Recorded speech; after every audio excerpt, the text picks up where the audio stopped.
Live from London, it's Plank of the Week with Mike Graham. Good evening and welcome to Friday night on TalkTV. I'm Mike Graham and this, of course, is Plank of the Week, the show where you don't have to worry about judging anything because we do it all for you. We're going to find the biggest plank of this week and we're going to award them the plank, obviously. And I've got a fantastic panel with which to do so. We've got Alex Phillips here, we've got Peter Bleksley, we've got Isabel Oakeshott, and we have Will Geddes, still wearing your poppy, I see. And now, this is what you're going to be getting if you win. We've had an awful lot of nominations for the Metropolitan Police of late, funnily enough, and we'll see whether or not they get one. But Alex, why don't you kick us off with somebody we love to hate? Jeremy Corbyn. Jeremy Corbyn. Jezza loves a Tezza. Jeremy Corbyn. Yes. Jezza loves a Tezza, but he doesn't like saying so, does he? He doesn't know. He was interviewed on this here incredible TV channel and was asked 40 times whether Hamas were a terrorist organisation. And he just couldn't seem to squeeze out the fact that he thinks they're his friends. Yeah, by Piers Morgan, no less. Let's have a look at the first time it happened. Are they a terror group? Piers, can I speak? Answer the question. Can I speak? Are they a terror group? Piers, No, no. If you let me speak, Are they a terror group? If you'll let me speak, I'll say something. Go on then. A ceasefire means both sides. You said that. Are they a terror group? Listen, I said that because Are they a terror that is part group? of the process. Are they a terror and group? Clown. I mean, unbelievable. He's sitting, of course, exactly where you're sitting, by the way. So if you don't get infested with the Corbynitis, which you might suddenly become a raging lefty and start speaking at Palestinian rallies and all that sort of thing. But yeah, I mean, funnily enough, it started out as he refused 15 times to answer the question. Then somebody reported it was 25. And I think it's actually the actual number, something like 47 times. I think it's going up. It's 37, like that debt calculator, isn't it? Yeah. It's probably, It's people like asking him every day. And you it's should have a just little going bell up that and goes up. off, you know. It's unbelievable because I was listening to John McDonnell being interviewed, who used to be his shadow chancellor, who was his sort of brother-in-arms. And he quite clearly said it. He said, look, I'm not going to speak for Jeremy. He said, but I can quite clearly tell you that Hamas are a terrorist group. It's not difficult, is it? The bit that I find astonishing is, if you really listen to what he says in that interview, is when Piers is saying, are they a terrorist group? Are they a terrorist group? At one point, he says, it's part of the process. Yes, what's that? Yeah. What is part of the process? Yeah. Beheading and gutting and stabbing and raping he and also murdering is part of the process? He also completely and utterly denied that he'd ever said that he was friends with Hamas, right? And he'd said that he had only said about a friend from Hamas because he had left the room when they were having a conversation inside Parliament. And in fact, that turned out to be complete cobblers because we've got the original clip right here. Tomorrow evening it will be my pleasure and my honour to host an event in Parliament where our friends from Hezbollah will be speaking. I'd also invited friends from Hamas to come and speak as well. And the idea that an organisation that is dedicated towards the good of the Palestinian people and bringing about long-term peace and social justice and political justice in the whole region should be labelled as a terrorist organisation by the British government is really a big, big historical mistake. I'll tell you what's a big, big historical mistake. It's that from 2008. I'll tell you what nearly happened. The British people very nearly made a big historical mistake by electing this guy Prime Minister. Can you imagine? Absolutely terrifying to think how close that man came to the heart of power. Yeah. But it is his people, if you like, who are marching around London now, Yes, basically terrorising people Yes. and making life incredibly difficult for Londoners because they're now not only doing it every bleeding weekend, they're now doing it midweek as well. They did it this week on a Wednesday night and started desecrating. We'll talk later about war memorials and stuff. Yeah. The thing is, it's his legacy that people think this stuff. Right. And, everyone always thinks he's sort of quite benign and benevolent with his vegetable plot and his Oxfam suit jacket and things like that. This man is sinister. And what staggers me is, I think a lot of people in politics must have known he was sinister for a long time. And yet even our Keir Starmer potential future Prime called him Minister, his friend at one point. Yeah, happily sat in his cabinet. Most of the Labour Party happily sat in the shadow cabinet of this terrorist sympathising nut job. Yeah, but there is somebody who actually makes him look quite sane. Do you know who that is? His brother. Yeah, exactly, that's true. It's Piers Corbyn. Yeah. Do you deny that 1,400 Israelis were butchered by Hamas? Yes, I do deny that. You deny it? You say There's it's a no lie. evidence for this stuff. The whole thing was a setup from start to finish to justify an invasion and a genocide to take the oil and destroy Palestine and make an Israeli superstate. That is what it's about. It was a fake operation. Do you understand that? No. I don't, actually. Imagine and when he's not doing that, he's shouting at pigeons in the bar. Imagine Christmas with the Corbyn family. Oh, my God. Yeah, I'd imagine this whole thing. He's going to be doing that. Unbelievable. Merry Christmas. I think according to his own logic, his mum, when she was, pregnant, was probably growing up too close to a telephone mast or something. What that produces must be what it that? was. Yeah. Unbelievable, though, that two people could come out like that. And I mean, they just... I mean, there's usually one sane one, isn't there? But they're both... I think there is a third brother. Oh, maybe no. he'll be like I think we need to we need to discover him. He'll be like halfway mast. Wherever he is, just leave him be. He doesn't speak. Don't disturb him. Anyway, Peter, let's move on to your one, which I rather think has been a big story this week, actually. Well, I'm told that endometriosis is a very unpleasant condition. Yes. And anybody who suffers from it has my sympathy. Yeah. But in order to have this wretched condition, you have to have been born a female. Right. Because you have to have a uterus, as I'm led to believe. And a womb. Yeah, and a womb. Yeah. And consequently, there are many organisations trying to increase the research for it and do very laudable things. There is an organisation called Endometriosis South Coast that this week have appointed a trans woman as their head. Yes. Now, I kind of struggle to think, why on earth somebody that was born with a male body, I trust I've got the language right, I don't want to get thrown into jail. Yes. But somebody who was born biologically I think male... the correct term is assigned at birth. Is that what you're looking for? Assigned. Assigned, as if somebody had some say. Male, female, non-binary. Goes on. Or Corbyn. Both. Male, female, or Corbyn. Right. So a baby boy Athletic. was born once upon a time, grew into a person that has now transitioned into a female by the name of Steph Richards, who is now the head of Endometriosis South Coast. Right. But as far as I think, it's impossible for Steph Richards to have endometriosis. Yes, that's right. Because they do not have the physical... No.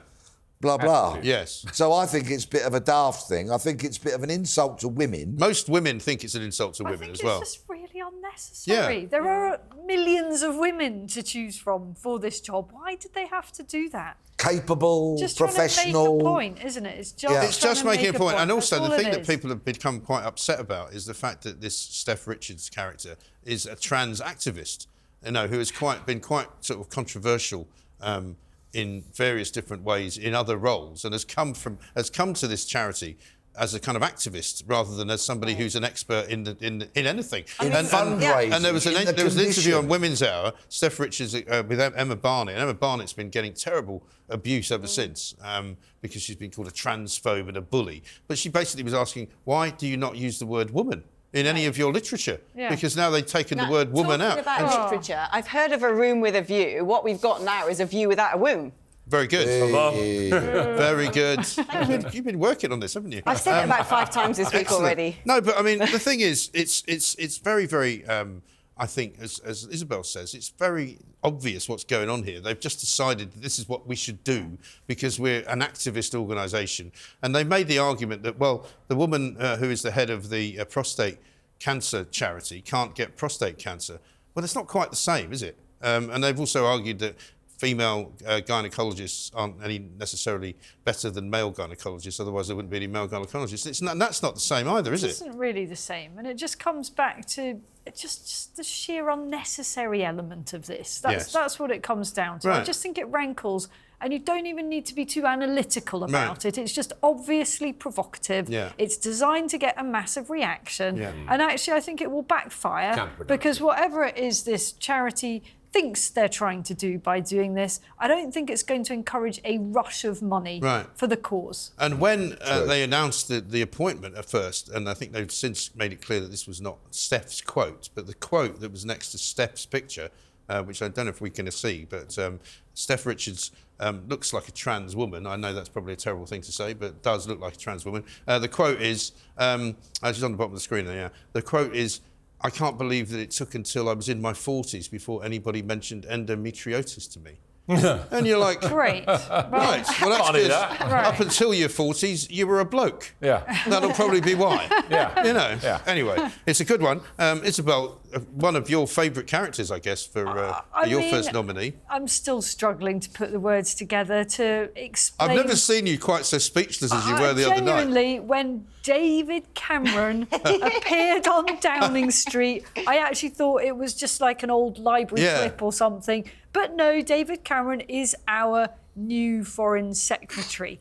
This after Rishi Sunak promised that he was going to be change and this was the party of change and all of that. No, he's wheeled out Dave from he's prized him out of his shepherd hut in Chipping Norton, and here he is, and he's now running our foreign policy. And this is plankery on so many levels. Really, But let's just begin with Dave's success rate on foreign policy. It's not stellar, let's put it this way. I mean, this is a man that completely screwed up the referendum as far as he was concerned on Brexit, because he fought for Remain, which was totally at variance with what the majority of the country wanted. So that was a complete mess in relation to our future in Europe as far as he saw it. He completely screwed up on Syria, holding a seminal vote, a historic vote that went the wrong way, which then set all sorts of other bad things in motion, not least President Assad of Syria's ability to keep on bombing and gassing his own people. He organised this Libyan intervention, which was another catastrophe, basically because our Dave wanted a good war and he wanted to be ahead of the curve on the Arab Spring. So he sprung into action to try to help remove Gaddafi with precisely zero plan for what would happen afterwards. And then there's a whole cozying up to China scenario, which is still unresolved. Kind of doesn't look too good right now. And that isn't even an exhaustive list of our Dave's foreign policy disasters. Well, I've got to take issue with you, Isabel. Actually, I think Rishi Sunak has made a very good appointment here, because the Tories have vowed to get the benefits bill down, and that's got Dave off of universal credit. Well done. Well, he was a bit down on his luck, wasn't he? He didn't have much to do. He's floating around, and now he gets to kind of ponce around in the House of Lords. I think at the very least, you know, if the phone goes and it says, oh, you know, UK sending their foreign secretary to come and meet you, Hamas, and they're like, who is it? Who is it? Oh, do we have to? Oh, go on, just let some hostages go. Call me, Dave. But where's his first visit? To Zelensky. Yeah. Which is just an easy It's a tap-in trip. Give him some more money. Exactly. We've got a little clip here. We asked the good people of Dudley, exactly what they thought of Cameron coming back. He's back in government. You're joking. No. He's the Foreign Secretary now. Oh, is he? Oh, I missed that. Oh, I saw the other one was fired, so I got glad on that one, but... All right, are you happy to have him back? Not really, no. He's a waste of space. They got rid of him, fetched him back, so, you know, they don't know how we live. We live in council houses and whatever. They live in mansions. They haven't got a clue how the other half live. Yeah. Love that. You're going to get it straight from Dudley, But that's exactly what most people think. Well, exactly. Why do you need to wheel out David Cameron? If he is the answer to the question, you're asking the wrong question. Exactly right. I like the comment that came out that said, oh, look, Rishi's brought his dad in. Yes. That was a bit of a weird one for me. People were calling him Daddy's home. I'm kind of going, that's a bit like that horrible House of Cards bit, isn't it? You know, when she was like Daddy, called the Chief Whip Daddy. It was all very weird. But they're not like us, these people, are they? No. They're all a bit wonky, the lot of them. Yeah. Do you think there's something strange going on underneath the suit that he's wearing? I'm not going to go there. Anyway, Will, would you mind getting us out of the mire? I'll bring you into the land of cheeriness. Bring us out of the gutter. So I feel that my inbox has been lacking of death threats recently, so this is obviously a nomination for me, and that is the pro-Hamas protests that are going on in London right now. And the reason why I call it a pro-Hamas protest is because there is no condemnation of Hamas. A lot of these people who are out protesting, I don't have a great deal of sympathy for, and that's for a couple of different reasons. I don't disagree that the Palestinian issue is a serious issue, and the plight of the Palestinian people is important. However, what I don't agree with is those people that went out immediately after October the 7th, one of the most horrific, barbaric attacks, and I have seen all the stuff all the journalists have seen, plus more of some of the barbaric actions that took place against 1,400 Israel citizens and citizens, not members of the IDF, not military. And Hamas is also in contravention of a number of war crimes, using civilians as human shields and using various other facilities. But the point I'm getting to is, if the pro-Palestinian mob want to get people behind them, start acting in a non-anti-Semitic way. Start condemning the actions of Hamas. And most of these people... How about the odd sign asking for the hostages to be freed? Well, exactly. But also not pulling down posters of hostages that are out there.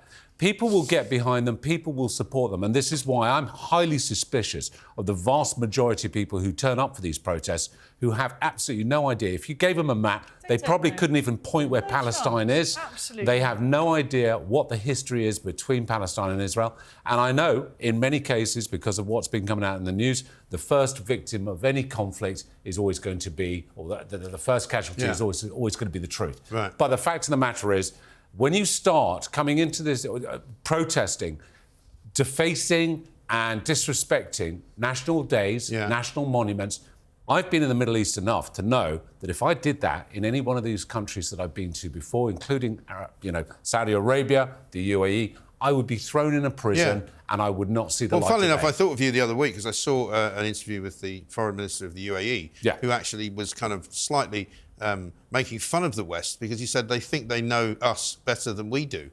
Because in the UAE and in Saudi and all of these places, they know what Hamas are all about. They know precisely why Egypt doesn't want the Palestinians to go anywhere near Egypt or indeed Jordan. Because every single time that's been the case, unfortunately, terror has gone with it. And of the 20 nearby Muslim countries, how many of them have taken in Palestinian refugees? Well, this is my point. Zero. Because they're worried that they're going to import Islamic jihad, and that's why they don't do it. But as far as Britain is concerned... Very real risk. But as far as Britain is concerned... And Denmark has seen that already. The police have been nominated and won, I think, twice out of the last 3 weeks because of their complete and utter inactive ability to do anything about these marches. And people now, the one that was on Wednesday night, they were just walking around freely at will. They took over Oxford Street, they took over Trafalgar Square, they went after various war memorials, jumped all over them. And, you know, I was reminded this week, and I know that he did some other things as well, but do you remember David Gilmour's son?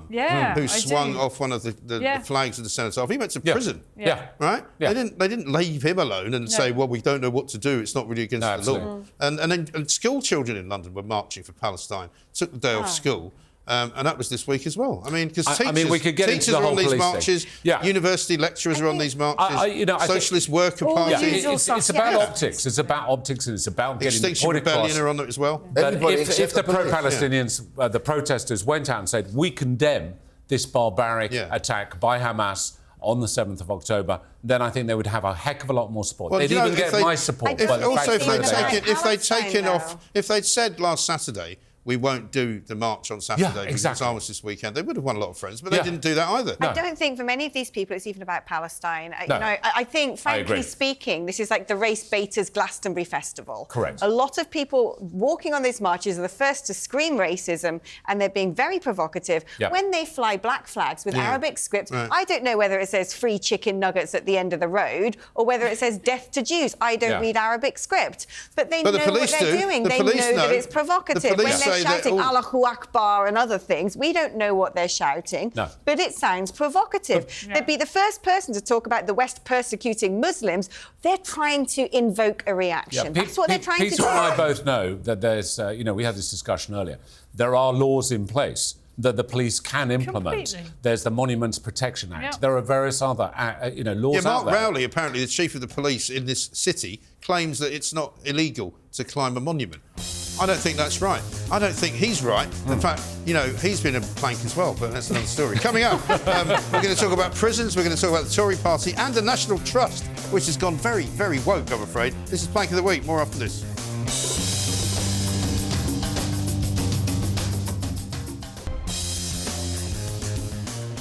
Welcome back to Plank of the Week. A very good start, I'd say that was, the first 4 nominations. It's time for my first one now, and I'm going to nominate the National Trust. The National Trust has been nominated before as Plank of the Week on this show for some of the weird things that they've done. This one particularly, though, is even more weird. Christmas is coming, and of course the New Year is upon us. And if you want, you can get a National Trust calendar. But the National Trust calendar, which marks when you can celebrate Eid, Ramadan and Diwali, unfortunately does not list Easter or Christmas. Oh, wow. What? Wow. And their excuse is that they need to focus on other things. What? And that while they still include Easter and Christmas in various other publications which they print, the special calendar they're putting out is designed to help broaden the range of events offered at attractions. I see. I mean, this is the problem, isn't it, with the world? It's like, it's all very well, let's talk about inclusion and diversity and let's mention Diwali and Eid and Ramadan, but why do you have to get rid of the Christian bit? I went to a Why National can't you just Trust. keep them all there? I went to a National Trust gaff the other week with my wife. Yeah. It's not cheap, is it? It's quite They expensive. charged us £4 for car parking. Yeah. Right? And then we walked down this bit where you can start the walk. They wanted £17 each from us to have a walk.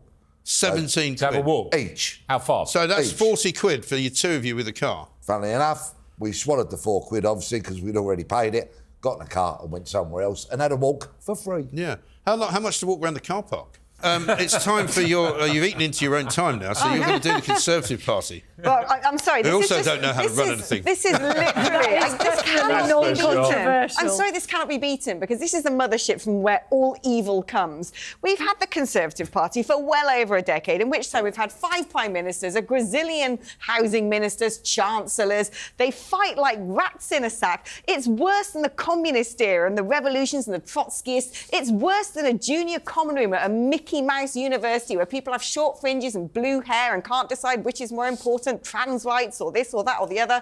One Nation Tories, ERG, the New Conservatives. If they had spent even 2 minutes just focusing on governing the country, things would be a lot better. The ill discipline in the country, the failure of the police, our rubbish economy, all of it, to me, comes down to the fact that we've had a government that are playing like little kids not wanting to share a sandpit. Yeah, it is I think- embarrassing to them, I mean, I said this- embarrassing to me, and embarrassing to the UK on a world Yeah. stage. Get rid of the lot of them. Well, even before this latest debacle, I was always asking the question, can anybody name something that they've actually done in 13 No, years? but you've got it wrong because they are determined to Oh, do yes. things. Yeah, remember that? Yeah. It's not about actually having done Yes. them, but we're determined Right. to do them. That's it. Yes, because only this week Rishi Sunak thought it might be a good idea to change the law after losing the court case that he thought he was going to win. And I don't know why he thought he was going to win it, because nobody else did. You know, the Supreme Court is never in a month of Sundays going to give the Tories anything, ever.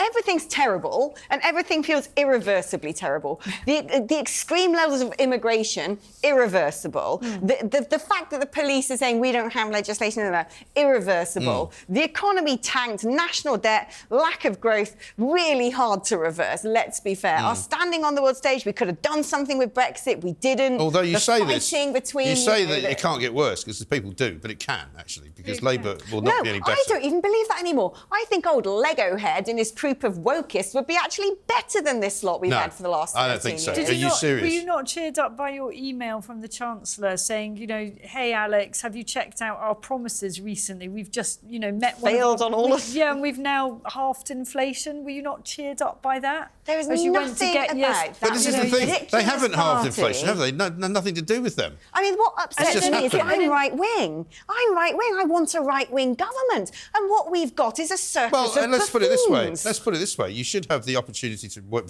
for a right-wing party that could get into government, but that's what you don't have. No. Does anybody else want to talk? Because we just let Alex Sorry. take over.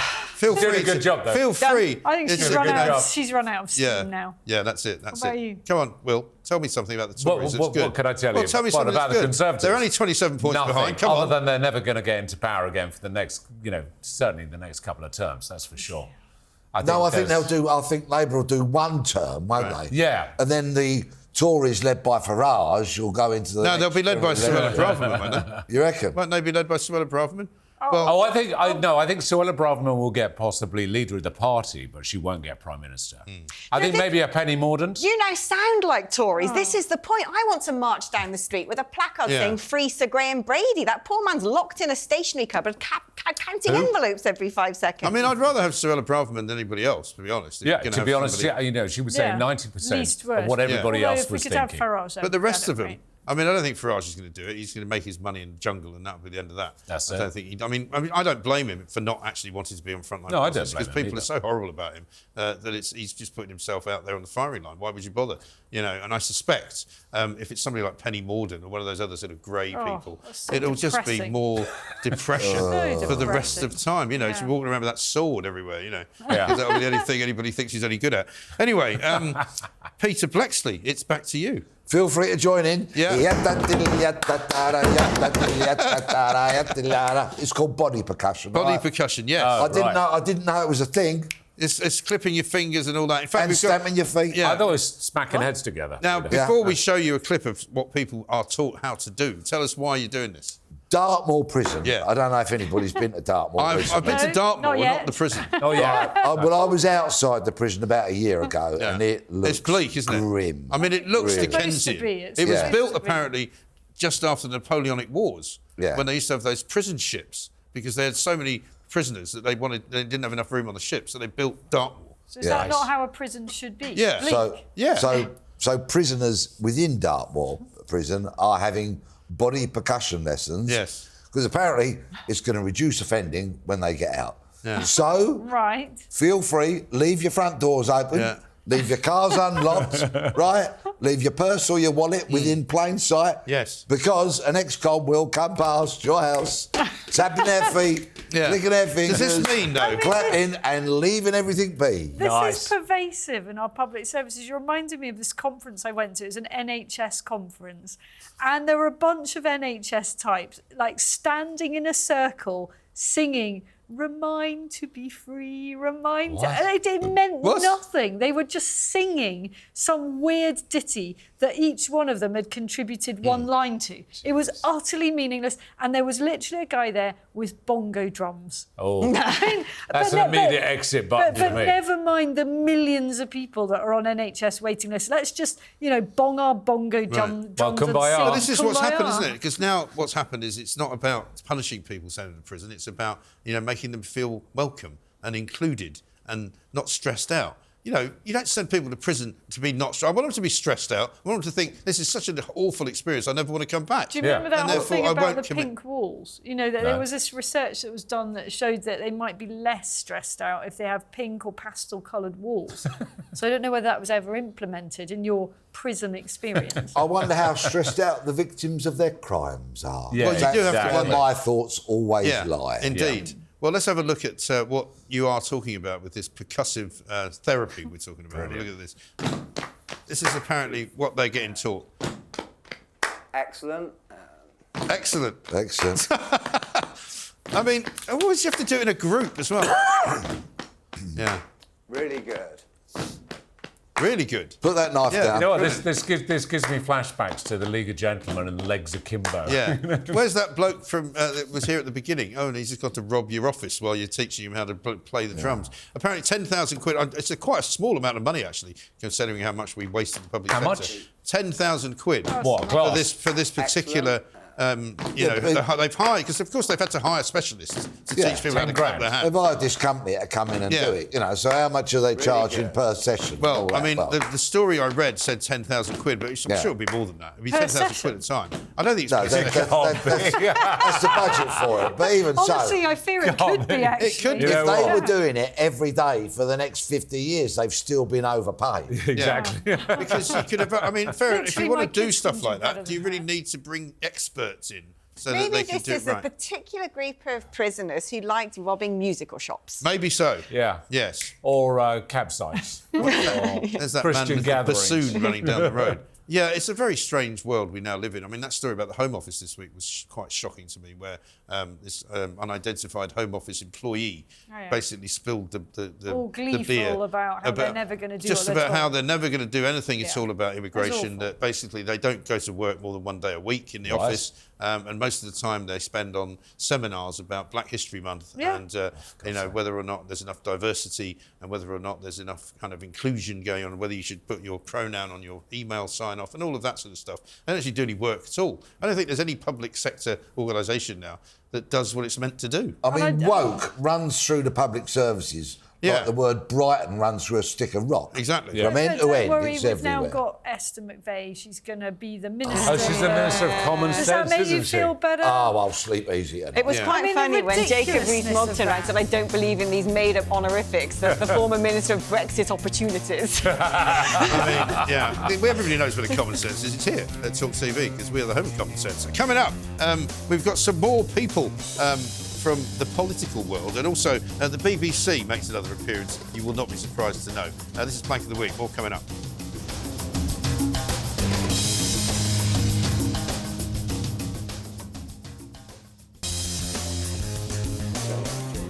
Welcome back to Plank of the Week. It's quite a rowdy bunch this week, but we managed to keep it all under control. We're going to go straight back to Isabel Oakeshott. Isabel, who's your second nomination? I am wheeling out another relic, even more of a relic than David Cameron himself. I, ladies and gentlemen, nominate one Lord Michael Heseltine. Oh my God, yes. And this is a reaction of, I think, much of the nation whenever he reappears. So periodically, this nonagenarian gets wheeled out, perhaps literally. I'm not being anti-old, but he comes resurrected into his living room, where he will pontificate on what a disaster everything has been and how the only solution is to go back into the EU. Yes. And the reason for him being brought out again this week was the return of David Cameron. And honestly, it was so cringe to hear his whole analysis of the situation, which is that everything has gone to pot in the last few years, which I think we can all agree with. But this was all down to the disastrous decision to vote to leave the EU, and that the great British public was completely duped. They were sold lies, as he put it, and that all this is now going to be resolved because the grown-ups are back. And David Cameron has brought Lord Heseltine the first ray of hope, he said, the first hope that he's had for a long time in this dark clouds of this terrible situation that we're in. So I hope you all feel suitably uplifted by his encouragement. If anybody ever asks me, as they often do, these Ramonas, what are the benefits of Brexit? And I'm like, well, just keeping Lord Heseltine annoyed is absolutely one of them, because he thinks everything is down to Brexit, doesn't he? Does, and every time when I once interviewed him in the Tent of Shame, he had no idea who I was. He accused me of being impertinent. And I said to him, well, I can only be impertinent to you if I consider you to be superior to me, which I obviously don't. And he'd never been spoken to. He was quite shocked. He'd never been spoken to like that before in his life. And he was kind of like, I can't believe you're speaking to me like this. Because he has a massive superiority complex. I remember I interviewed him on this channel, and it went viral afterwards. And, just because he just basically acted as if I was a sort of very small and completely irrelevant person. Well, everyone is relative to him. his enormous sage, Well, I've got some wisdom. even better news for you. I don't know if you might have spotted this, but Matt Hancock was also vocal on the return of David Cameron. Was he? And he tweeted out, brilliant decision by the PM to make David Cameron Foreign Secretary. Superb for us, bringing his experience to guide us through difficult times. Excellent for the Conservatives, showing Rishi Sunak will fight the election on the centre ground. I mean, head in Bravo. hands. Head in hands. Fighting on the centre ground is precisely what is going to lead to the disaster. I don't feel very well. We've spoken about Heseltine, Cameron, Hancock. We mentioned Esther McVey, Rishi Sunak. What are they all in? The Conservative Party. This is why I'm going to win. Obviously. Well, I said earlier this week that they should already order up the DeLorean because they're going back to the future. They're actually literally going to go back in time and recreate the really, really, really awful Tory party before sensible people got hold of it and managed to get us out of the European Union. It's gone back to where it was. That was the thing about the whole return of David Cameron. It smoked out all those people that you thought you'd seen the back of several years ago. all that whole Notting Hill set, the Chipping Norton set, they all come back again, and they think they're going to have some kind of extraordinary renaissance. Well, I'm sorry to disappoint them, but I don't think they're going to be around for more than. Do you think they're all hoping for an invite to Chipping Norton? Probably are, right? Yeah. Oh, let's go back to Chipping Norton for the weekend. Will, you've got the BBC. So, OK, on a serious note, everything is just based around this whole inclusion and diversity and wokeness. And the BBC, true to form, are keeping, obviously, the standard flying in so much as they've come up with a cracker, which is a new programme called, for women, called the Female Self-Shooters. But all they've managed to do is shoot themselves in the foot. When you say a new programme, you mean a new television programme? Correct. A programme for the staff inside the building. And it's female self-shooters. And in fact, now they've turned around and said, and this is where I really worry for women, for can I say normal women? But the fact that they've now included trans men, trans women, men that have converted. Difficult to know. I don't know. So I don't care. Right. But long and the short of it is, the women, inevitably, this is supposed to be for women. This is a training programme for women. It is, and they've turned around and they've said... I don't understand. Women self-shooters. Well, I've no idea. DJs. It's going to be people who film, right? Probably. Yeah, I don't know. video journalists. But the issue is they're allowing trans men, women, whatever, coming into it. So it's not for women. And I really do worry for women, because I think you are being cancelled in the truest sense, in so many different ways. Yeah, you try and continue the human race without us, is all I know. say. Well, hey, I'm all for you. You know that. Well, apparently, I'm told that the aim of it was to try and get to recruit more female camera operators, effectively. Right, yeah. I nearly said cameramen there for a minute, but Yes. I suppose that's one of the problems with the Camera word. people. Camera people. So that the aim was to recruit more women to operate the cameras. Yeah. But by then asking for trans people to apply, that kind of defeats the object. It does kind of, yeah. I think it kind of traverses this whole area where, regrettably, there isn't a female-only environment anymore. This is an environment that's now being invaded. It's tough in being a many cis different ways. woman, isn't it? I Alex? know. You know, this whole... I hate that. How do you feel? I don't even know what cis means. Are you happy to be a Do you, cis Peter? man? Just basically... I've no idea. I don't even... Does it stand for something? Is it like does it stand for? I don't CIS? even know what it stands for. Yeah. And whenever, all I know is whoever says it is a plank. Yeah. So therefore, it's quite a good... Can I nominate Isabel Oakeshott then? It's quite a good guide, isn't it? If you meet somebody who says that, you go, yeah, cheerio. Yeah, red flag. See you later. Yeah. I'm over Bye. there. Yeah. Oh, someone else has come in the room. I need to talk. Yeah, exactly right.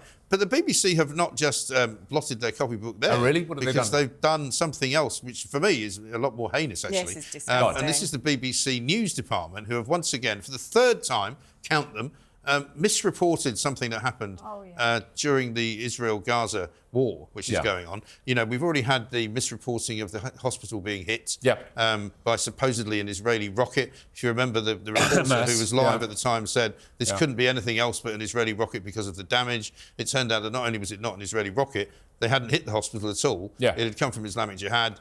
They'd misfired, and it was a car park explosion, and 500 people didn't die. But here's what they reported earlier on this week. Israel says that its forces are carrying out an operation against Hamas in that hospital that we had just heard of. They are targeting Arab speakers as well as some of the medical staff there. And they are asking all Hamas operatives in that hospital to surrender. So basically, the report suggests that they're targeting people, meaning they're going after Arab speakers and they're going after doctors inside the hospital, which would clearly be something which most people would be horrified. But of course, it turns out that wasn't what was happening at all. So let's have a look at their apology. And now an apology from the BBC. BBC News, as it covered initial reports that Israeli forces has entered Gaza's main hospital. We said that medical teams and Arab speakers were being targeted. This was incorrect and misquoted a Reuters report. We should have said IDF forces included medical teams and Arabic speakers for this operation. So we apologise for this error, which fell below our usual editorial standards. Included, targeted, Where are the editorial standards now? They're kind of as shallow as a car park puddle, The serious part about this, though, is that when they reported the hospital being hit by an Israeli missile, there were literally rallies all around the Middle East, from Tehran to Cairo, all the way through to Yemen. You know, people were absolutely horrified that Israel would do such a thing, and it wasn't true. And I'm sure that this kind of thing feeds into that narrative about Hamas supporters who say, but this is what they're doing. No, they're not. going to my previous nomination, it also feeds into all of those individuals that are turning up for these pro-Palestine protests. Yeah, absolutely. You know, they're working to a distorted and untrue agenda. And the BBC is not the only one on this, I have to say, because the reporting by Channel 4 on Saturday night was quite extraordinary. Oh, yeah. You know, they were So I'm glad you mentioned that. literally reporting that the march was largely peaceful and implying that the only violence came from the far right. That's what they did, and it was shockingly And they had to misleading. delete the tweet that referred to it as well, didn't they? Well, I made a right old fuss I'm in glad it. that you mentioned that, because I nearly put Channel 4 in as a plank, actually, for doing that. Yeah. But this is the thing, you know, we've now got news organisations which are riddled with people who have an agenda. I was watching a bit of BBC. I don't know when it started, but it's definitely happening. I was watching a bit of BBC News the other night, and they propped up this news reporter from their BBC Verify. Oh, yeah. OK? And this is supposed to be the gold standard. This is indisputable. This is absolutely accurate. And this woman, whenever she mentioned anything that was in any way connected to the Israeli forces and what they were doing, she pulled her face like thunder. Really? No. She delivered everything else in a very kind of monotone with a staid face. The minute it got to talking about Israeli forces, it was like, and then Israeli forces. I mean, she literally. That's probably Mariana Spring, isn't it? Wow. Isn't that Mariana Spring, Who lied the about her, verifier who lied on her about CV. lied about her experience on her CV? One thing we haven't really Verify that. need to do, I think, is we actually do need to do an verified. inquiry into the BBC, because we kind of judge them by what we see on the English language channels. They've got an offshoot, BBC Arabia. Yes. And that is basically now a pure propaganda channel. Yeah. You've had people singing anti-Semitic songs, chants. I mean, it's They utterly had revolting. journalists on that paid channel for. liking tweets that were in support of the Hamas This terror. is paid for on by October the 7th. licence fee and also their commercial entities. But, you know, as you're saying, it has, as Isabel was saying, a huge influence around the world. And when a report was done into the BBC about their opinions and their stance towards Israel, guess what? The report was buried.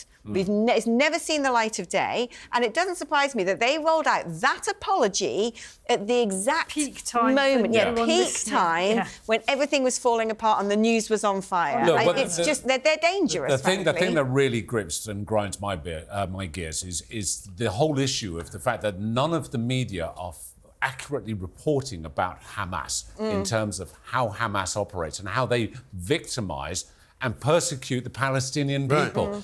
I've got Palestinian friends, and they have turned around and said, they're not getting the message that they were not democratically elected, and their manifesto is, you oppose us, we chuck you off a building. Right. Simple as, or we kidnap your children, or we torture you, or whatever. But I think the same goes for journalists who are inside Gaza. It's very difficult if you start reporting what they don't want you to report. I don't think you're going to be around for very long. You know, so I'm afraid that's the way they do it. Coming up, though, we've got one more to go, and it's going to be my final nomination. We're going to go north of the border for that. This is Plank of the Week.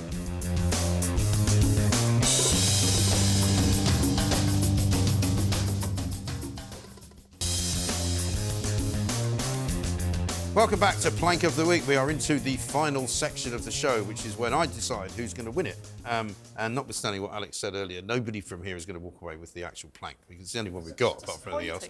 But anyway, my final nomination is from Scotland, and it is from the SNP government up there, because they're always doing weird stuff in our devolved nations. They think they've got their own money to spend when they don't realise it all actually comes from us.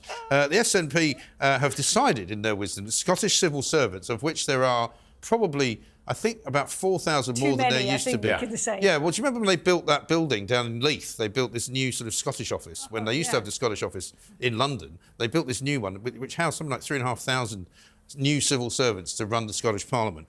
They've decided to give them a well-being hour, so that every week they can have a well-being hour, so they can take an hour off their work. This is assuming they're actually in the office in the first place. From home? Well, I presume if you're working from home, you can also get it. Schedule it in. Because otherwise that would be discriminatory. But civil servants can choose how they spend their additional free time, which means that they'll basically cut their typical working week to 36 hours, which is nice, isn't it? We don't want to work too long. And it's been worked out that this will cost the Scottish taxpayer, or the British taxpayer, if you like, £7 million a year. because we'll be paying them basically literally to do nothing. I mean, it's just so galling, well, isn't it's it? so woke, isn't it? I mean, is it like a free period in school, you know, where you get to go off to the and, like, you library. know, buy some snacks at Have the a local smoke petrol behind the station scenes. and, like, roll your Exactly. skirt up? Or do they have to go and, like, stroke yoga goats or something? Like, There's what no happens goats in involved, this? as far as I I've never know. heard of a yoga goat. Well, I don't think they're a thing. No wonder you're such an angry man. I'll tell you what, you won't be surprised to know that. Do you know where they got the idea from? Our friends in Wales, because they started doing it first. Yeah, 'cause they definitely do go stroke some goats there. They came up basically with an idea that you could go walking in the woods. Now, you might remember Ron Davis. He used to Like a doing serial it. killer. He's Yeah, former yeah. Welsh secretary. He got caught walking in the woods one time. In fact, he got caught walking around the toilets around the back of the service station at the Bath exit off the M4. But that's another story. Apparently, this is from one Welsh civil servant back in the day, a couple of years ago. I spent my hour today with colleagues in a lunchtime group walking through a shady wood on the outskirts of Aberystwyth, admiring wildflowers in bloom, wood anemones, wood sorrel, celandine, and a few early bluebells. It left me feeling calm, refreshed and ready to face the afternoon's work. Exactly what I want my taxes to be spent on. I mean, It's exactly what I want. you couldn't script this if you write comedy. You know, these are people who have office jobs. You know, it's not like he's going back to the coal mine. He's not going through a really, really hazardous, difficult job. He needs to be calm. He's working behind a desk with a computer. Well, it's high stress, mate. High stress. You know, he's probably giving people fines for driving more than 20 miles an hour. Anyway, does that mean I've got to decide who's won it? Blimey, the winner already. Well, I think it's pretty obvious. I mean, I'd quite like it to be the endometriosis woman, man, stroke, trans person, but I think it's going to have to be. I think it's going to have to be the Tories, isn't it? Because I mean, Give me that plank. at the end of the day, Give it. see, look at her. Give it. She's insane. Give it. Plank of the week. It's got to be the Tories. I mean, it kind of encapsulates David Cameron as well, and Michael Heseltine, and Rishi Sunak, and the whole bloody lot of them, because they're all ruining it all for everybody else. Everybody. Get a life, you people. Find out how to do your jobs, run the country, and get on with it. Thank you very much indeed to Alex Phillips, Peter Bleksley, Isabel Oakeshott, Will Geddes. Get your hands off the plank. I'll be back at 11:30 with The World According to Mike Graham. Coming next, it's Friday Night with Nadine.